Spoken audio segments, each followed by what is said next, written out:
खट्ट बोलायचं नाही, कॉफी करायची नाही.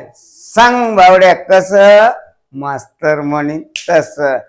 चल मग डोकं न लावता 0 मिनिटामध्ये एक गुणाकार शिकतो. बघ गपकन आणि लक्ष दे खपकन. बघ 98 into 96. 0 मिनिटामध्ये बघ कसा खपकन करून दाखवतो ते. बघ 100ला किती कमी घोड्या? 2. आणि 100ला किती कमी येतं? 4. फक्त एवढंच लक्ष द्यायचं. म्हणजे या दोघांची बेरीज किती आली पाहिजे? 100 आली पाहिजे.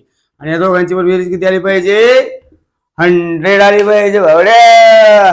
चल मग 4 दोन्ही 8. 98 मधून 4 वजा कर. खपकन किती राहते भावड्या? 94. कसं खपकन उत्तर आलं भावड्या? हुशार का नाही तायडे? मी कोणाला सांगू नको बरं का. चल मग चल तू 96 गुणिले 95 गपकन करून दाखवणार. खपकन कमेंट मध्ये भावड्या पण उत्तर फेकणार, तायडे सुद्धा उत्तर फेकणार. फेक मग खपकन.